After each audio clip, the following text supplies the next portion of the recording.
Assalamualaikum warahmatullahi wabarakatuh. Kami dari kelompok 7 yang mana kali ini akan mempresentasikan gangguan intelektual, yang mana anggota kelompok kami, saya Jaya Berliana Sitoro, Saya Laila Tunazila, saya Alin Anita, saya Hanif Jaya Kusuma, dan rekan kami Sonia dan Tira. Kali ini kita akan membahas tentang gangguan intelektual. Nah, kita akan membahas yang pertama itu pengertian dari gangguan intelektual itu sendiri.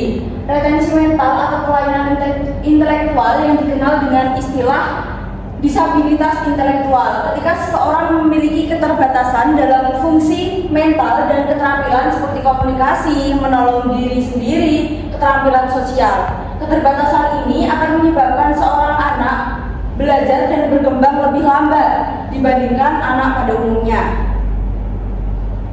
Kondisi gangguan intelektual pada umumnya terdeteksi sejak kanak-kanak, namun bisa juga muncul saat dewasa. Gangguan intelektual ini membuat penderitanya mengalami kesulitan menjalankan fungsi intelektual seperti berkomunikasi, menangkap pelajaran, dan mencari solusi dari suatu masalah. Penderita juga mengalami gangguan pada fungsi adiktif seperti kesulitan melakukan aktivitas sehari-hari dan sulit melakukan sesuatu secara mandiri.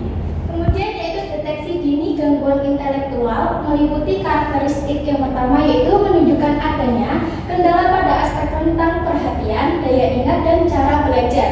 Yang kedua yaitu aktivitas bermain yang dilakukan anak dengan retardasi mental serupa dengan anak yang usianya jauh lebih kecil pada mereka.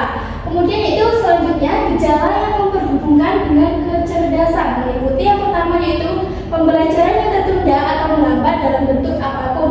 Contohnya, misal pada di sekolah atau dari pengalaman kehidupan nyata. Yang kedua yaitu kecepatan membaca melambat. Yang ketiga yaitu kesulitan dengan penalaran dan logika. Yang keempat adalah yaitu masalah dengan penilaian dan pemikiran yang kritis. Yang kelima yaitu kesulitan menggunakan kemampuan pemecahan masalah dan perencanaan. Yang keenam yaitu yang terakhir penggunaan gangguan kesulitan berfokus. Dan selanjutnya gejala keterbatasan perilaku adiktif. Yang pertama, perkembangan sosial yang lebih lambat.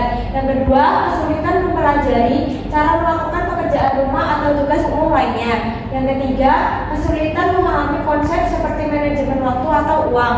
Yang keempat, kesulitan atau keterbatasan pemahaman tentang interaksi sosial. Yang kelima, membutuhkan bantuan mengelola janji perawatan kesehatan atau pengobatan. Penyebab atau faktor pendukung. Yang pertama, genetik dan warisan. Banyak kondisi penyebab disabilitas intelektual terjadi karena mutasi genetik.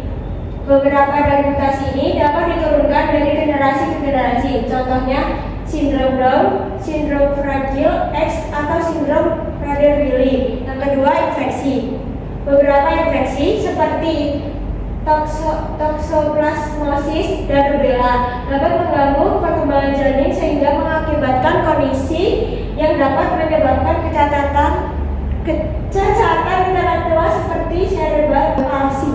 Yang keempat, teratogen. Ini adalah zat yang dapat mengganggu perkembangan janin. Contohnya termasuk alkohol, tembakau, obat-obatan tertentu, pemaparan radiasi, dan banyak lagi. Yang terakhir, kondisi medis. Memiliki kondisi medis tertentu saat hamil dapat menyebabkan perbedaan perkembangan pada janin. Hal tersebut nantinya dapat mengakibatkan disabilitas intelektual. Contohnya termasuk kondisi hormonal seperti hipotiroidisme. Klasifikasi gangguan intelektual. Yang pertama ada disabilitas intelektual ringan, mild intellectual disability. Individu yang memiliki skor IQ antara 50 sampai 69. Individu yang mengalami kondisi ini mampu melakukan aktivitas dasar seperti berinteraksi dengan orang lain, menggunakan transportasi umum. Kemudian tentunya hal ini dapat dilakukan setelah individu melakukan latihan. Lalu yang kedua ada disabilitas intelektual sedang. Merupakan individu yang memiliki skor IQ antara 35 sampai 49. Beberapa dari individu dapat dirinya dan melakukan aktivitas sehari-hari secara mandiri.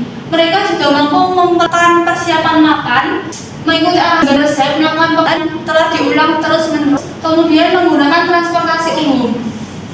Hal-hal ini dapat dilakukan dengan pengawasan dan bantuan dari orang lain. Lalu yang ketiga ada disabilitas intelektual berat.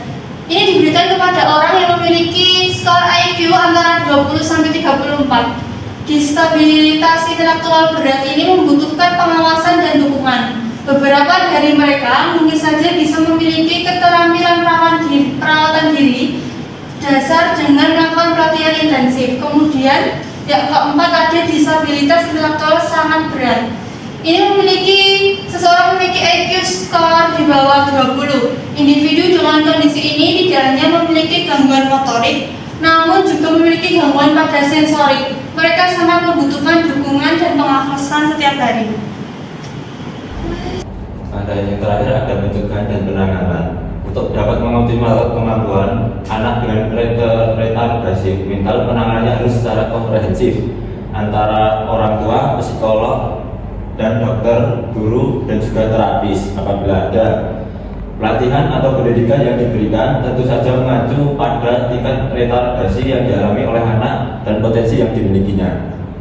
Untuk bidang pendidikan, terutama di tingkat penanganan anak retardasi mental dapat ditekankan pada pengembangan keterampilan bersosialisasi dan aktivitas bantu diri sederhana.